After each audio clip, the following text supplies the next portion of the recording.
Bienvenidos a mi canal Crecer en la Fe, donde te explicamos en forma clara y sencilla la palabra de Dios. Crecer en la Fe presenta la Escuela Sabática, el libro de Marcos. Lección número 1. El comienzo del Evangelio. El texto para memorizar es Marcos capítulo 1, versículo 14 y 15. Después que Juan fue encarcelado, Jesús vino a Galilea predicando el Evangelio del reino de Dios. Decía: el tiempo se ha cumplido, el reino de Dios está cerca, arrepiéntanse y crean al Evangelio.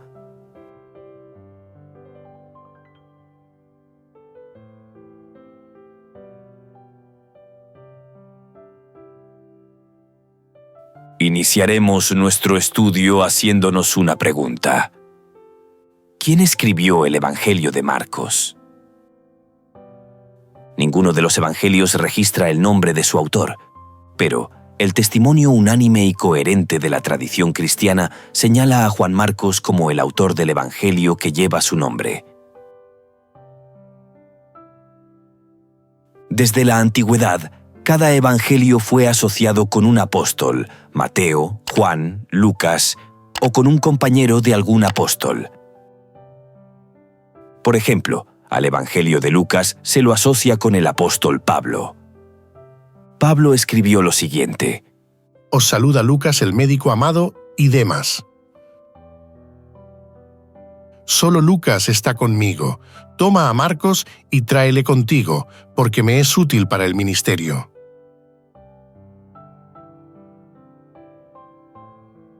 Al Evangelio de Marcos se lo vincula con Pedro. El apóstol Pedro escribió: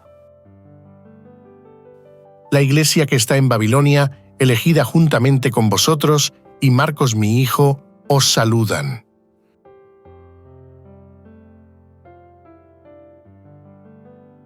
Según Clemente de Alejandría, el Evangelio de Marcos fue escrito durante el período de la vida de Pedro. Esto armoniza con las informaciones disponibles sobre este libro. Marcos es el menor de los evangelios, mas en algunos aspectos es el más ágil y vigoroso de todos los evangelistas.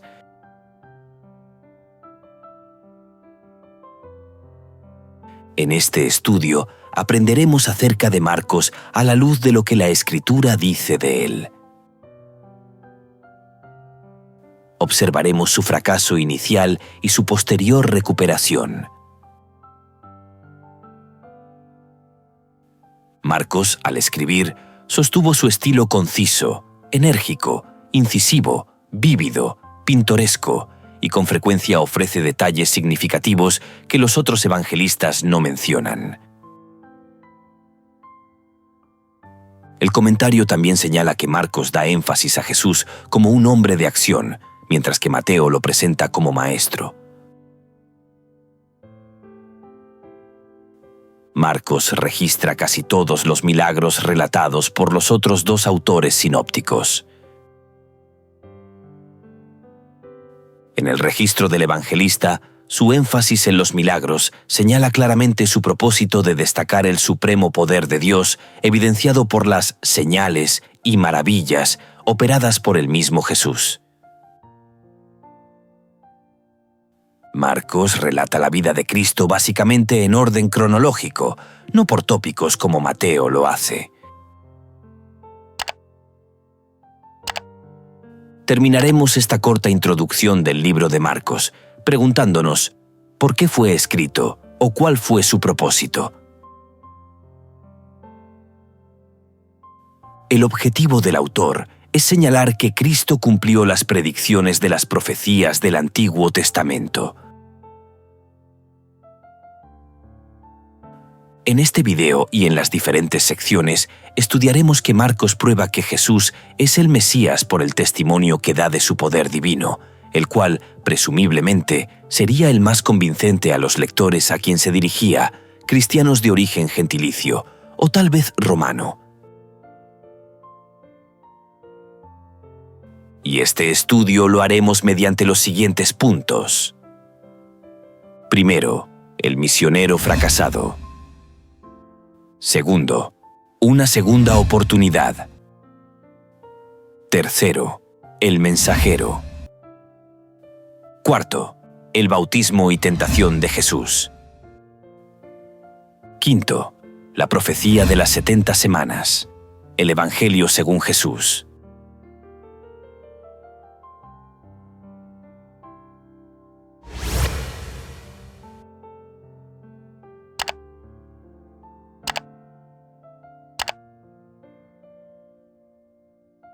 El misionero fracasado. Hechos capítulo 13, versículo 13. Pablo y sus compañeros navegaron desde Pafos y llegaron a Perge de Panfilia, pero Juan se apartó de ellos y regresó a Jerusalén.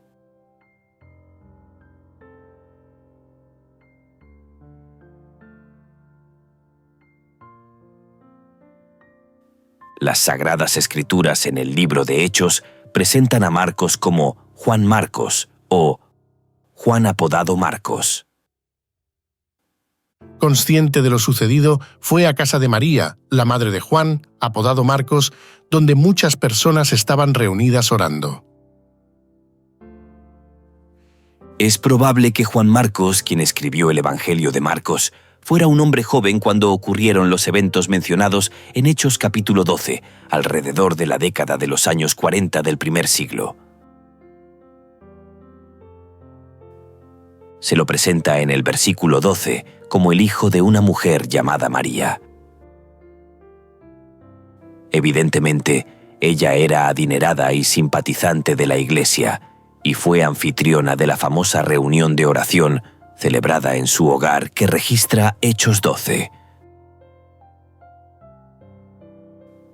El apóstol Pablo, en una de sus cartas expresa que esta María era parienta de Bernabé, donde se llama a Juan Marcos sobrino de Bernabé. Aristarco, mi compañero de prisiones, os saluda, y Marcos, el sobrino de Bernabé, acerca del cual habéis recibido mandamientos. Si fuere a vosotros, recibidle. El libro de Hechos, capítulo 12, registra la historia de la huida de Pedro de la prisión y de los hechos que le siguieron, como la subsiguiente muerte de Herodes. Este libro está repleto de contrastes asombrosos y aún jocosos entre Pedro y el rey. Juan Marcos, en realidad, no juega ningún papel en la historia, pero la presentación que se hace de él en este versículo 12 de Hechos capítulo 12 es la preparación para su posterior conexión con otros líderes, como fue Pablo y Bernabé.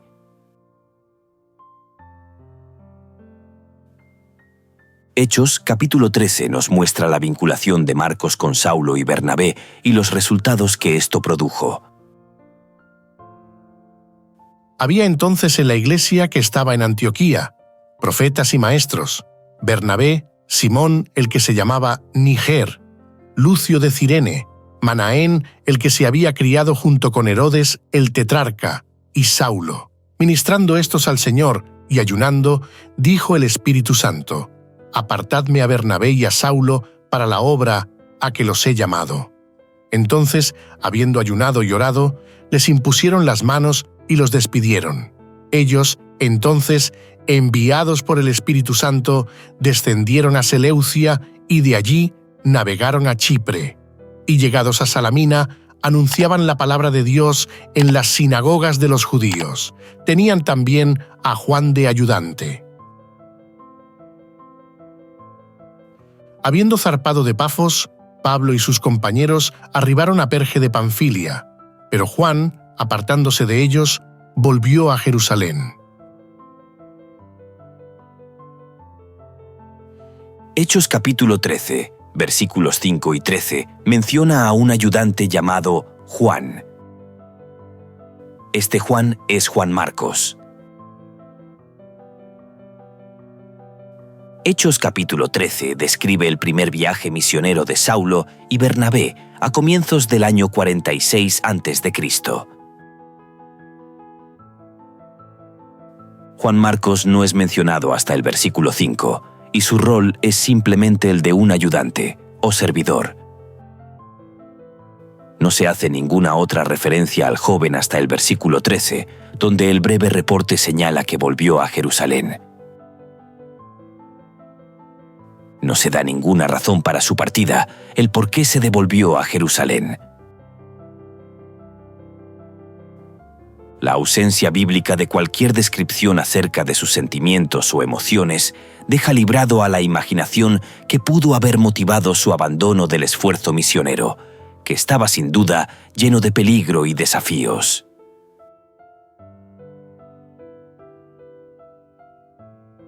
Elena de White indica que Marcos, abrumado por el temor y el desaliento, vaciló por un tiempo en su propósito de entregarse de todo corazón a la obra del Señor.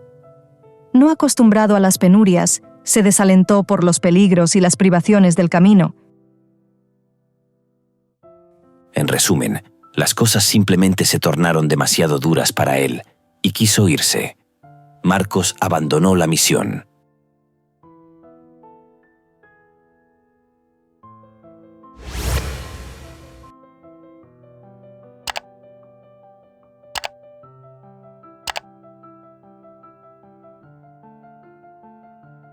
Una segunda oportunidad.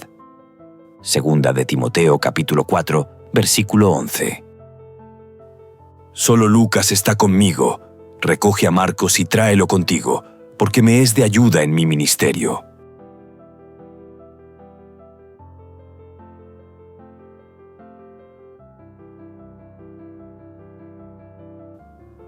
Las Escrituras registran el motivo por el cual Pablo rechazó a Juan Marcos y por qué Bernabé le dio una segunda oportunidad.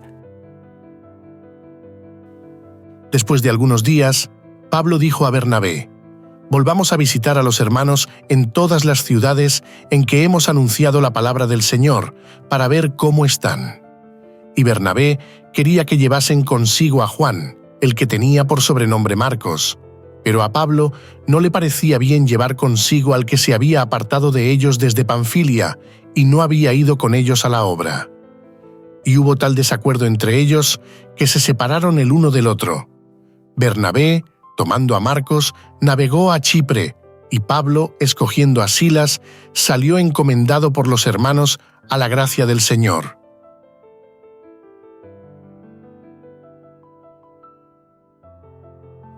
En Hechos capítulo 15 se da la razón por la que Pablo rechazó al joven.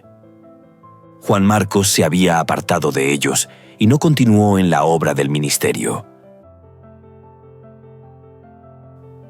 Pablo evalúa la deserción desde su perspectiva. Alguien que había abandonado rápidamente no era apto para unirse al equipo misionero que luchaba contra las fuerzas del mal. Para Pablo, la perseverancia y la fidelidad eran fundamentales. La actitud de Pablo era comprensible, aunque categórica. La vida misionera, sobre todo en el mundo antiguo, era dura y exigente. ¿Son servidores de Cristo? ¡Qué locura! Yo lo soy más que ellos. He trabajado más arduamente, he sido encarcelado más veces, he recibido los azotes más severos, he estado en peligro de muerte repetidas veces.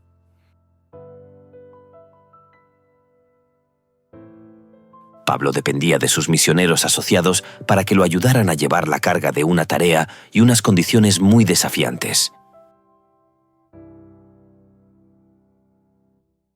El registro bíblico resalta que Bernabé no estuvo de acuerdo.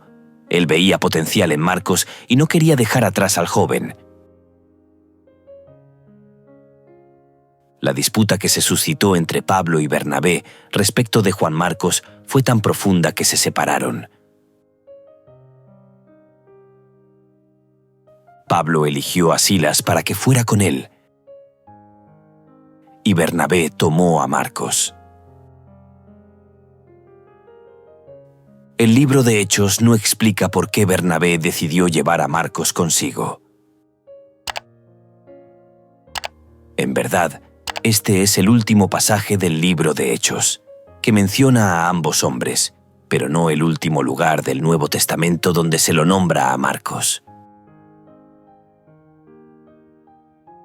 La Biblia evidencia la recuperación de Marcos.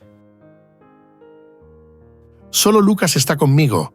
Recoge a Marcos y tráelo contigo, porque me es de ayuda en mi ministerio. Una asombrosa transformación parece haber ocurrido en Marcos.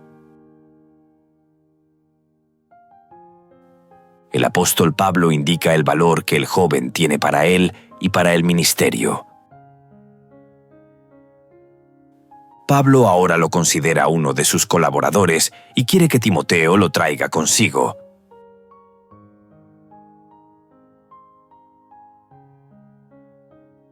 Pedro, en su primera epístola, indica que él también tenía una relación estrecha con Marcos. Saludos de parte de la iglesia que está en Babilonia, escogida como vosotros, y también de mi hijo Marcos.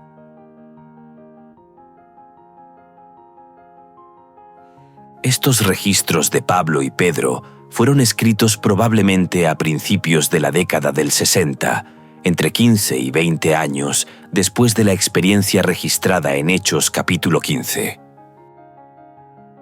Marcos claramente se había recuperado de su fracaso. Esto ocurrió, casi con certeza, gracias a la confianza que su tío Bernabé había depositado en él.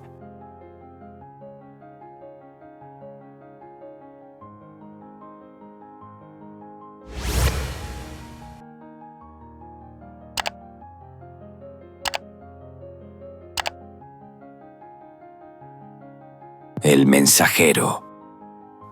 Marcos capítulo 1, versículo 2. Como está escrito en Isaías el profeta, «He aquí yo envío mi mensajero delante de tu faz, el cual preparará tu camino delante de ti».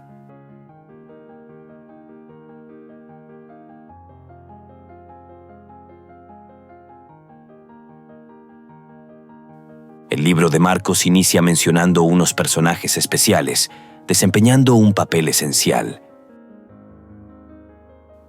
Principio del Evangelio de Jesucristo, Hijo de Dios. Como está escrito en Isaías el profeta, «He aquí, yo envío mi mensajero delante de tu faz, el cual preparará tu camino delante de ti. Voz del que clama en el desierto, preparad el camino del Señor, enderezad sus sendas». Bautizaba Juan en el desierto y predicaba el bautismo de arrepentimiento para perdón de pecados. Y salían a él toda la provincia de Judea y todos los de Jerusalén, y eran bautizados por él en el río Jordán, confesando sus pecados. Y Juan estaba vestido de pelo de camello y tenía un cinto de cuero alrededor de sus lomos, y comía langostas y miel silvestre, y predicaba diciendo: «Viene tras mí el que es más poderoso que yo, a quien no soy digno de desatar encorvado la correa de su calzado. Yo a la verdad os he bautizado con agua, pero él os bautizará con Espíritu Santo». Los personajes principales de estos versículos son tres. Primero, Jesucristo. Segundo, Dios el Padre.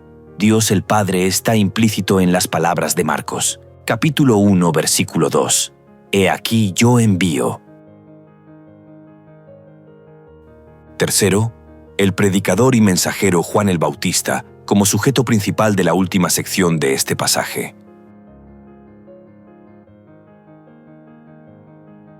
Marcos capítulo 1, versículos 2 y 3, contiene una cita del Antiguo Testamento con la que el evangelista describe lo que ocurrirá en el relato. Lo que se cita es una combinación de frases de 3 pasajes del Antiguo Testamento. Veamos esos 3 pasajes. «He aquí, yo envío mi ángel delante de ti para que te guarde en el camino y te introduzca en el lugar que yo he preparado».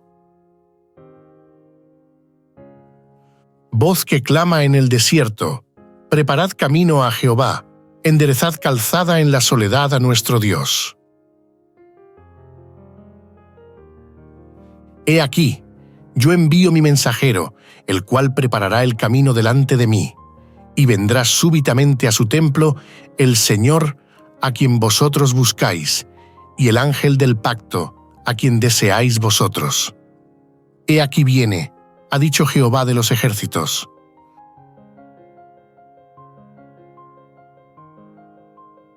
Estos tres pasajes tienen algo en común.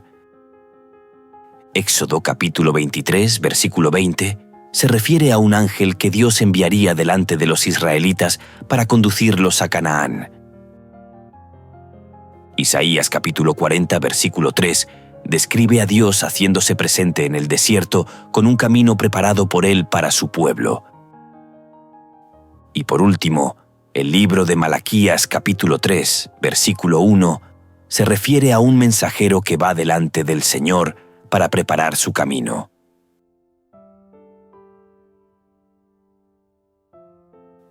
Los tres pasajes hablan de un viaje. El texto en Isaías tiene muchos vínculos con el ministerio de Juan el Bautista y se enfoca también en el camino del Señor. En el Evangelio de Marcos, al Señor Jesús se lo presenta realizando un viaje. La rápida narración realza el sentido de este viaje que conducirá hacia la cruz y la muerte sacrificial de Jesús en nuestro favor. Pero es mucho lo que debe acontecer antes de que Él llegue a la cruz. El viaje está recién comenzando y Marcos nos dirá todo acerca de él.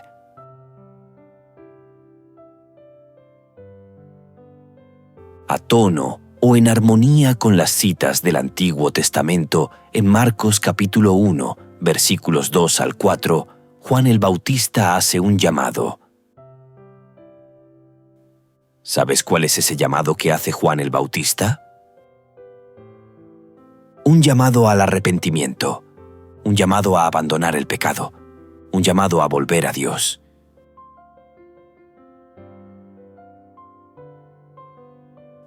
Marcos describe a Juan el Bautista, vestido como el antiguo profeta Elías. Y Juan estaba vestido de pelo de camello y tenía un cinto de cuero alrededor de sus lomos.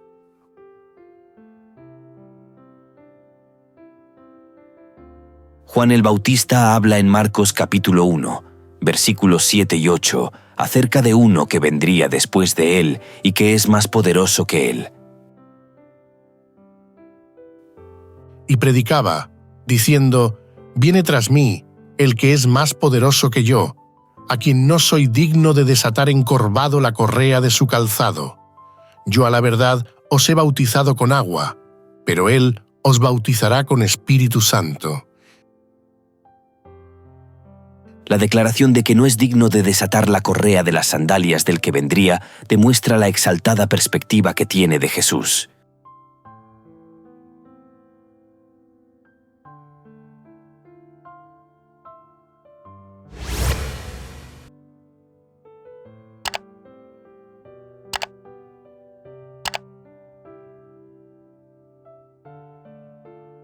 El bautismo y tentación de Jesús.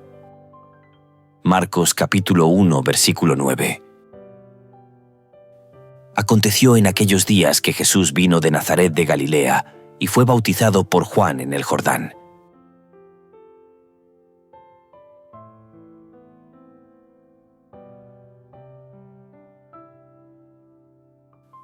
Marcos relata el acontecimiento del bautismo de Jesús y describe de forma especial lo que ahí ocurrió. Aconteció en aquellos días que Jesús vino de Nazaret de Galilea y fue bautizado por Juan en el Jordán. Y luego, cuando subía del agua, vio abrirse los cielos y al Espíritu como paloma que descendía sobre él. Y vino una voz de los cielos que decía, «Tú eres mi Hijo amado, en ti tengo complacencia».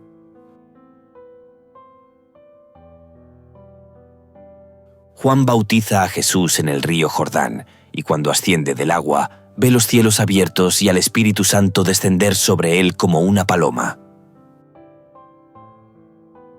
Escucha entonces la voz de Dios desde el cielo. «Tú eres mi Hijo amado, en ti tengo complacencia». Estos eventos señalan la importancia del bautismo de Jesús. El Espíritu Santo, En ocasión de su bautismo, descendió sobre él en su plenitud para llenarlo de sabiduría y capacidad para cumplir con la misión que le había sido asignada. El Padre, el Hijo y el Espíritu Santo están presentes y declaran juntos el inicio del ministerio de Jesús. La importancia de este evento encontrará su eco en la escena de la cruz registrada en Marcos capítulo 15. Muchos de los elementos de la narración reaparecerán en esa escena. ¿Qué sucedió después del bautismo de Jesús? Y luego el Espíritu le impulsó al desierto, y estuvo allí en el desierto 40 días, y era tentado por Satanás, y estaba con las fieras, y los ángeles le servían. Después de su bautismo, Jesús fue tentado. La palabra griega original traducida como impulsó es el griego ekballó, o también se puede escribir como ekbalo. Significa literalmente expulsar o echar fuera. Marcos es el único de los evangelistas que utiliza este término griego en la experiencia de la tentación de Jesús. Es decir, Marcos utiliza palabras aún más expresivas que todos los demás evangelistas. El Espíritu impulsó a Jesús al desierto. El término griego ekbalo es comúnmente usado en el Evangelio de Marcos para referirse a la expulsión de demonios. Veamos un ejemplo.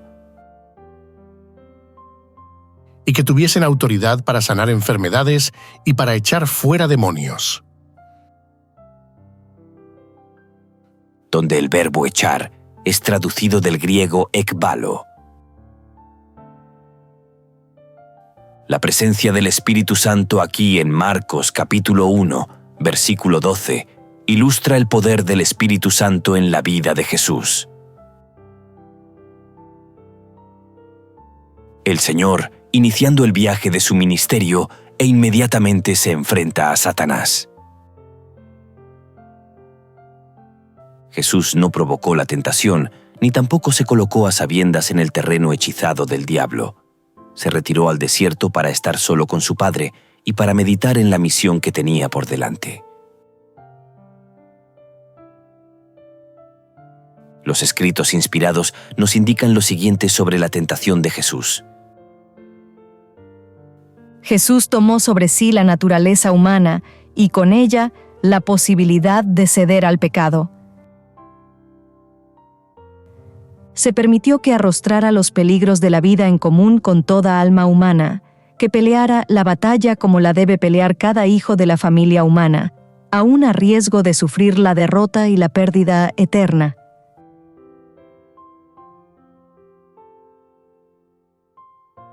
Algunos afirman que Jesús, por ser divino, no podía ser tentado ni ceder a la tentación.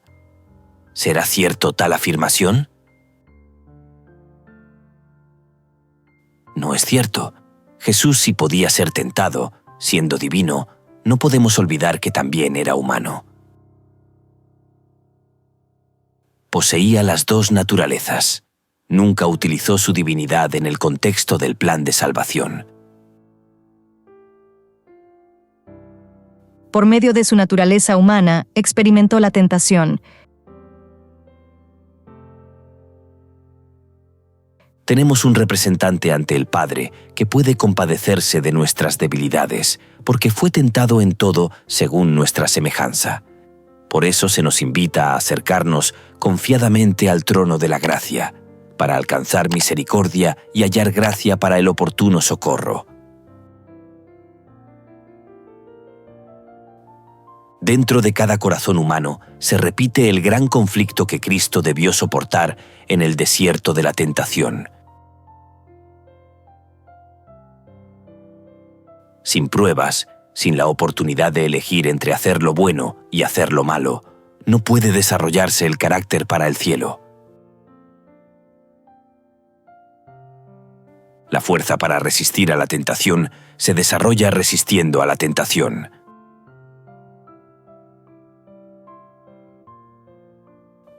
Marcos trata este asunto de la naturaleza de Jesús. Por eso, una característica inusual de la escena con la que comienza el Evangelio de Marcos es la presentación de Jesús como un personaje divino y humano a la vez.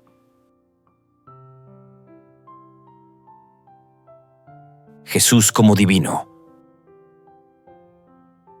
Jesús como divino. Él es el Cristo, el Mesías. Es el Mesías anunciado por un mensajero. Es alguien más poderoso que Juan. Jesús como divino es el Hijo amado sobre quien el Espíritu desciende. Ahora, Jesús como humano.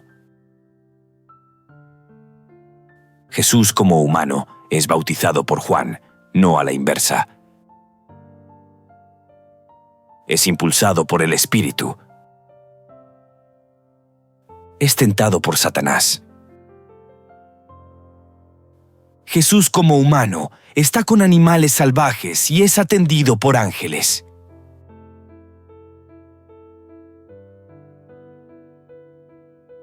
¿Por qué estos contrastes entre lo divino y lo humano?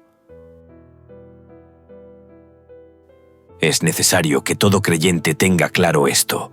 Esto apunta a la asombrosa realidad de Cristo, nuestro Señor y Salvador, nuestro Dios, y sin embargo, también un ser humano, nuestro hermano y ejemplo. ¿Podríamos abarcar completamente esta idea con nuestra mente? No es posible su comprensión plena, pero es algo que aceptamos por fe y nos maravillamos por lo que esta verdad nos revela acerca del amor de Dios hacia la humanidad.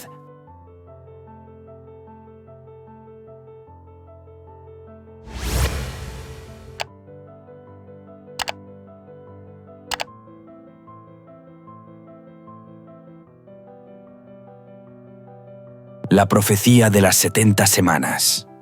El Evangelio según Jesús. Daniel capítulo 9, versículo 27.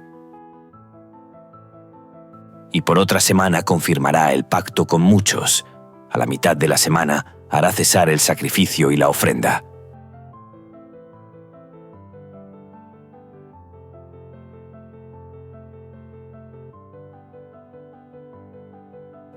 El Evangelio de Marcos, capítulo 1, versículos 14 y 15, nos muestra las tres partes del mensaje evangélico que Jesús mismo proclamó.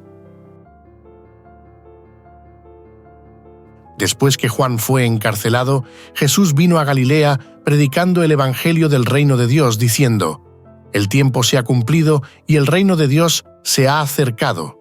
Arrepentíos y creed en el Evangelio». Marcos resume aquí el mensaje simple y directo de Jesús.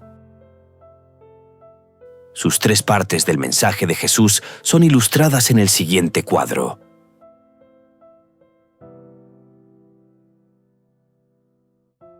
Primero, profecía cronológica o de tiempo. Con respecto a esa profecía, Jesús dijo: «El tiempo se ha cumplido».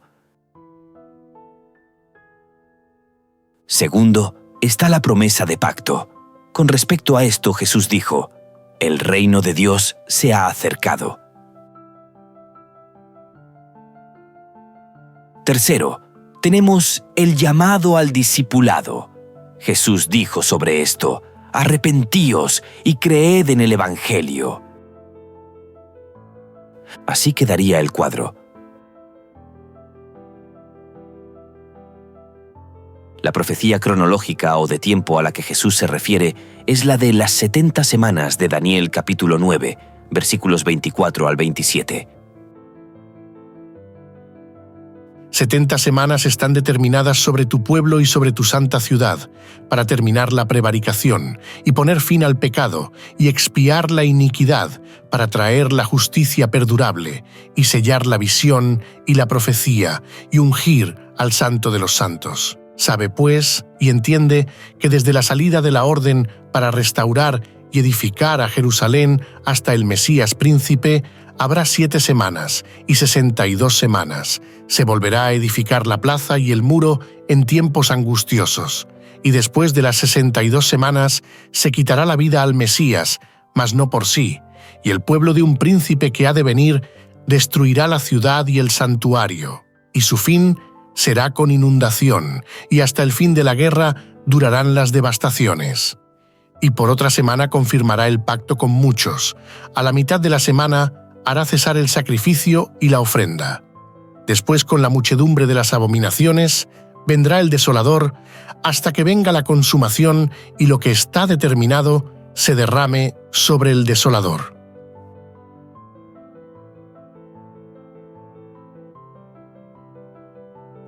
Esta profecía de las 70 semanas encuentra su cumplimiento en el bautismo de Jesús, cuando fue ungido con el Espíritu Santo y comenzó su ministerio.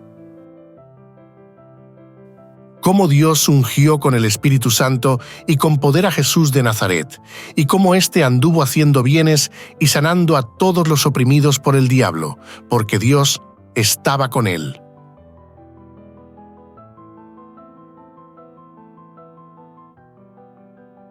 La asombrosa profecía de las 70 semanas es ilustrada en el siguiente gráfico.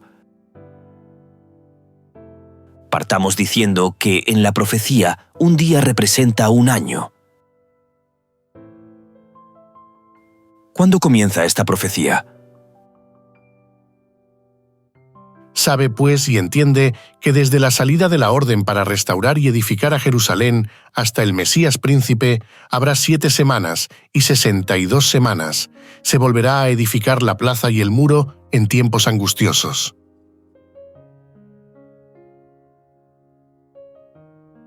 La profecía comienza en el año 457 a.C., con el decreto emitido por Artajerjes, rey de Persia. Esta profecía de las 70 semanas comprende los siguientes periodos. El primer periodo habrá 7 semanas. Son las primeras 7 semanas o 49 años. 7 semanas por 7 días que tiene una semana, igual a 49 días o años. En este tiempo se realizó la restauración y edificación de Jerusalén. Esto terminó en el año 408 a.C. 457 menos 49 años es igual a 408.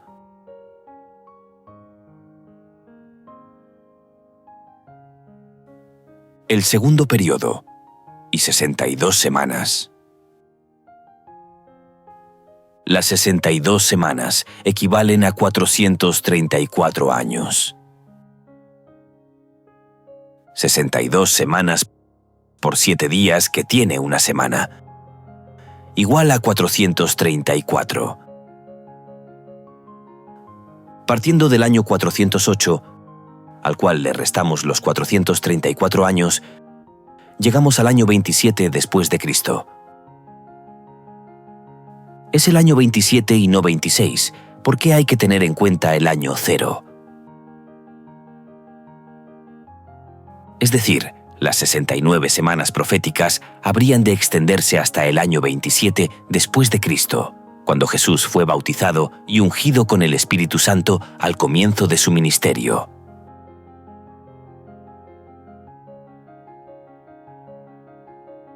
El tercer periodo, una semana. Y por otra semana confirmará el pacto con muchos. A la mitad de la semana hará cesar el sacrificio y la ofrenda. Estamos avanzando por la línea de tiempo de la historia. Llegamos a la última semana o a los últimos 7 años del periodo de las 70 semanas. Una semana por 7 días es igual a 7 días o años. Esta última semana o 7 años están divididos en 2 periodos. cada uno de 3 años y medio. Se inicia con el bautismo de Jesús, es decir, en el año 27 después de Cristo. A partir del bautismo de Jesús, en el año 27, transcurre 3 años y medio del ministerio terrenal de Jesús, hasta su muerte en el año 31. ¿Qué sucedió en el año 31? Sucedieron 2 cosas. Primero, en el año 31 después de Cristo, Jesús confirmó su promesa de pacto eterno con su sangre al morir en la cruz. Segundo, en este año el sistema de sacrificios de animales perdió todo significado profético. En este año 31, el Mesías sería cortado o crucificado, dando cumplimiento a lo predicho por el profeta Daniel. Después de las 62 semanas, le quitarán la vida al Mesías, y nada le quedará.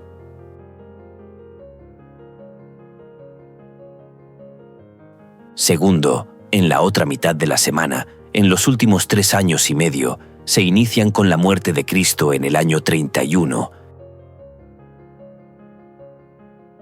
En este tiempo el Evangelio empezó a predicarse a los gentiles. Y estos 3 años y medio terminan con la muerte de Esteban en el año 34 después de Cristo.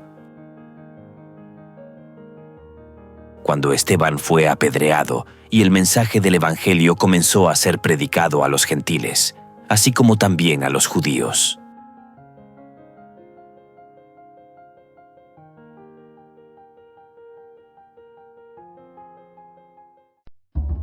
Crecer en la Fe les invita y les motiva a seguir estudiando las Sagradas Escrituras a través de este material. Y recuerde suscribirte a nuestro canal, comentar, compartir, activar la campanita y darle like. Esto será de gran ayuda para el crecimiento de nuestro ministerio y así poder llegar a muchas personas más. Muchas gracias por tu apoyo. Dios te bendiga.